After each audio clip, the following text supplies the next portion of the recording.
Assalamualaikum warahmatullahi wabarakatuh. Waalaikumsalam. Bismillah, alhamdulillah, salatu ala rasulillah, wala hawla wala quwata illa billah. Amma ba'd. Hadirin yang dirahmati Allah Subhanahu wa taala. Saya akan mengutip satu hadis qudsi yang diriwayatkan oleh Imam Muslim. Hadis qudsi adalah hadis yang diucapkan oleh Rasulullah SAW, tapi berasal dari Allah. Hadis itu kan ada tiga, ucapan Nabi, perbuatan Nabi, dan rekomendasi Nabi. Atau misalnya cita-cita Nabi itu ya. Itu hadis. Hadis qudsi bukan ucapan Nabi, bukan perbuatan Nabi, juga bukan rekomendasi Nabi, tapi ucapan Allah Subhanahu wa taala yang direkam oleh Nabi Muhammad sallallahu alaihi wasallam. Dan bukan Quran. Quran wahyu ilahi yang disampaikan kepada malaikat Jibril. Tapi hadis qudsi ucapan Allah langsung kepada Rasulullah SAW. Saya akan bacakan.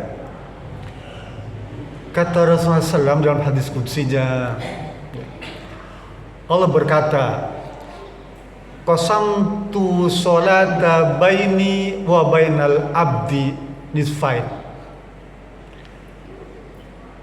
wa li abdi ma sa'ala idh qala al abdu alhamdulillahi rabbil alamin qala Allah hamadani abdi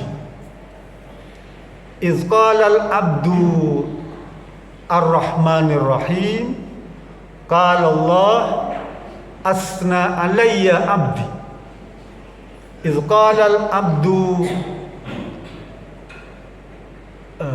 malik yaumiddin qala Allah majjadani abdi idh qala al-abdu iyyaka na'budu wa iyyaka nasta'in qala Allah hadza baini wa baina abdi wali abdi mas'ala iz qala al abdu ihdinas siratal mustaqim siratal ladzina an'amta 'alaihim ghairil maghdubi 'alaihim waladdallin hadza li abdi wali abdi mas'ala.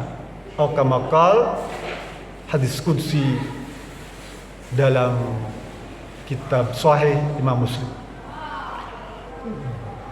Kata Rasulullah SAW, Allah berkata, aku telah membagi, ucapan Allah nih ya, saya kutip, aku telah membagi solat kalian ya, menjadi dua bagian. Mana solat itu juga diartikan sebagai doa, karena doa juga solat, solat doa. Kalau dulu kita belajar itu mana solat, as-solat doa. Jadi boleh terjemahkan sebagai doa, tapi jumhur ulama menafsirkannya sebagai solat. Solat yang kita kerjakan itu, kata Allah Subhanahu wa taala, akan aku bagi dua. Dan sebagian untuk kalian, untuk hambaku. Kalau hambaku pada waktu sholat itu mengucapkan alhamdulillahirabbil alamin, maka aku Allah nih akan mengatakan hamadani abdi. Dan itu depan para malaikat. Malaikat, kalau hambaku ngomong alhamdulillahirabbil alamin, maka akan mengucapkan hambaku telah memujiku. Kalau hambaku pada waktu sholat itu mengucapkan apa itu Ar-Rahmanir Rahim, maka aku akan berkata hambaku telah menyanjungku. Allah mau begitu. Kalau hambaku ngomong Malik Yaumiddin, aku akan berkata wahai malaikat, mereka telah mengagungkanku. Kalau hambaku berkata pada sholat itu iyyaka na'budu wa iyyaka nasta'in, aku berkata ini antara aku dan hambaku, dan untuk hambaku apa yang dia minta.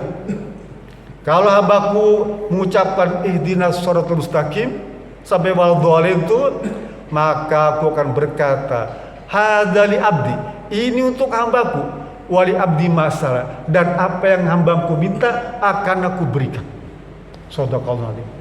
Pak, kita sholat itu Pak ya, kita baca Quran Fatihah itu dijawab oleh Allah Subhanahu wa taala langsung Pak. Gak pakai nunggu ya. Jadi kalau kita baca alhamdulillahirabbil alamin itu Allah langsung menjawab itu Pak. Hamadani abdi, hambaku telah memujiku. Oleh karena itu kita jangan tergesa-gesa kalau baca surat pada waktu sholat itu Pak. Karena Allah jawab itu. Allah ngasih contoh pada Fatihah saja. Pada untuk semua surat juga akan Allah jawab. Karena kata Rasulullah SAW dalam hadis lain, inna ahadakum idza qama fi sholati fa inna yunadi rabbahu. Jika sesungguhnya seseorang ya apabila berdiri melaksanakan sholat, sebenarnya dia sedang menghadapkan wajahnya di hadapan wajah Allah Subhanahu wa taala. Coba tuh. Kata Rasulullah SAW tuh, kalau kita berdiri sholat itu Pak ya, itu kita sedang menghadap Allah, menghadap wajah Allah, dan dia memperhatikan kita. Itulah apa yang disebut dalam Islam itu tingkatan yang paling tinggi sikap hati kita itu apa? Ihsan. Kan Islam itu amalnya dibagi tiga Pak. Satu Islam, amalan-amalan zahir. Kedua iman, amal-amalan hati. Ketiga ihsan. Apa itu ihsan? Anta'budallaha kanaka tarahu fa lam takun tarahu fa innahu yarak. Ya, sesungguhnya ihsan adalah ini tingkat yang paling tinggi Pak. Seseorang menyembah Allah Subhanahu wa taala seakan-akan dia melihat Allah tuh. Dan jika sekiranya kamu tidak sanggup melihat Allah, yakinlah bahwa Allah sebenarnya telah menyaksikan diri. Jadi kalau kita sholat itu Pak, kita sedang menghadap Allah dan disaksikan Allah Subhanahu wa taala. Oleh karena itu, jangan asal-asalan kalau kita sholat itu ya. Kadang Allah sedang memperhatikan kita. Tentu saja semakin baik ya ibadah sholat kita, semakin bagus kontennya, penilaiannya. Baik gerakan tubuhnya, baik ucapannya, qiraatnya, baik sikap kolbunya, hati tadi itu. Jadi amalan hati, amalan lisan, dan amalan perbuatan anggota tubuh, semuanya harus diperbaiki terus. Memang tidak mudah untuk memperbaiki sekaligus, tapi bertahanlah, terus bertahap. Kalau kita meyakini bahwa Allah itu menyaksikan kita dengan sikap ihsan tadi, bahwa sikap ihsan itu sebenarnya tidak hanya pada waktu sholat, dan Allah juga menjawab bacaan Quran itu bukan hanya pada waktu sholat. Kita habis sholat subuh tuh ya, tadarus Al-Quran ya, yang kita baca tuh satu lembar satu hari itu juga Allah menjawab. Cuma memang jawabannya tidak diterbitkan dalam bentuk hadis qudsi seperti Fatihah. Fatihah tadi hanya sebagai contoh bahwa Allah menjawab semua bacaan Quran kita. Oleh karena itu kalau kita baca Quran tuh Pak, tartil, gak usah tergesa-gesa, gak usah morotal terlalu cepat. Karena pada waktu itu Allah juga menjawab bacaan Quran kita. Ini sikap ihsan Pak. Harus tertanam pada diri kita, sikap ihsan itu sebagai derajat tertinggi dari seorang Islam. Kalau sudah ada sikap ihsan Pak, maka kita enak dimanapun kita berada, kan Allah selalu menyaksikan kita, maka ibadah kita jadi mudah. Ada Allah inilah, Allah bersama kita, gak perlu pakai perantara, mau minta pada Allah dimanapun ya, gak perlu pakai apa wasilah, gak usah lah. Saya bisa langsung, Allah ada di sini, Allah ada di mana-mana ya, di kantor, di pasar, di sawah, di ladang, di jalan. Allah menyaksikan kita. Kita pergi silaturahmi itu, kalau kita punya sikap ihsan, maka Allah mengiringi kita. Kalau kita belanja di pasar, kulaan itu ya, beli barang dagangan itu ya, karena kita punya sikap ihsan, Allah menyaksikan kita tuh. Nggak ada keinginan untuk apa, pengen ngambil barang pedagang itu supaya timbangannya banyak, nggak perlu ya. Allah saksikan kita. Kalau kita jualan karena Allah menyaksikan kita, enggak ada sikap keinginan untuk mencurangi itu. Karena Allah menyaksikan kita pada semua keadaan, bahkan hendak tidur pun Allah bersama kita, menyaksikan kita. Oleh karena itu, beramallah sekecil apapun karena Allah menyaksikan, dan jauhkanlah perbuatan tercela sekecil apapun karena Allah juga menyaksikan kita. Kalau kita sudah punya sikap ihsan, Pak, untuk berbuat jahat itu, Pak, berbuat nyeleweng itu takut, Pak, ada perasaan khawatir. Bagaimana kalau jadi catat oleh malaikat, jadi apa? Jadi dosanya segede besar gunung. Ya. Begitu sebaliknya dengan amal sederhana tuh, kata Siti Aisyah, karena di rumah tuh nggak ada makanan yang bisa disegahkan, ada seorang peminta-minta dikasih sebiji kurma, Pak. Sebiji kurma tuh dibagi dua. Istri Nabi nih bagi dua kepada orang tamu tuh ya. Suaminya datang mau buka puasa, nggak ada, bilang kurmanya udah habis. Apa harus bilang? Sekecil kurma yang kamu sedekahkan itu di mata Allah itu jadi sebesar gunung, ya, sebesar gunung. Oleh karena itu kalau kita beramal jangan hitung, Pak, jumlahnya tuh adanya segini ya sudah, ya.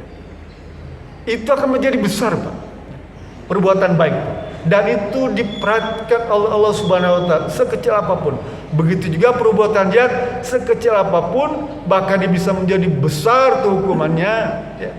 Oleh karena itu saya berpesan, tanamkan dalam diri kita sikap ihsan itu, khususnya pada waktu sholat, dari mulai takbir sampai salam, ya. Usahakan itu laksanakan secara khusyuk dengan sebaik-baiknya, ya. Mumpung masih sehat, mumpung masih normal, mumpung masih sempurna, lengkapi itu sikap khusyuk itu. Sebelum datang ada kesulitan, banyak orang melaksanakan sholat itu susah, Pak, karena ada hambatan kesehatan misalnya. Tapi di saat kita mendapatkan kesempurnaan kesehatan, laksanakan itu dengan sebaik-baiknya. Bahkan sebelum berangkat ke masjid dari rumah itu sudah niatkan untuk ibadah, karena itu juga dicatat sebagai sholat. Bapak berangkat dari rumah itu sudah dicatat sebagai pahala sholat.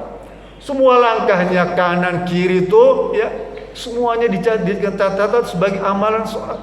Gimana nggak beruntung, Pak? Sekali lagi, hadis qudsi tadi mensiratkan kepada kita agar bersungguh-sungguh di dalam melaksanakan ibadah sholat, kan Allah menyaksikan kita, memperhatikan kita, dan mencatat kita, dan langsung membalas ganjarannya, jadikan deposito kita di akhirat kelak. Mudah-mudahan apa yang kita kerjakan selama ini dicatat Allah sebagai amalan terbaik yang kita akan saksikan nanti kelak di akhirat nanti. Itu saja, lebih kurang mohon maaf. Bila bisa berilah. Assalamualaikum warahmatullahi wabarakatuh.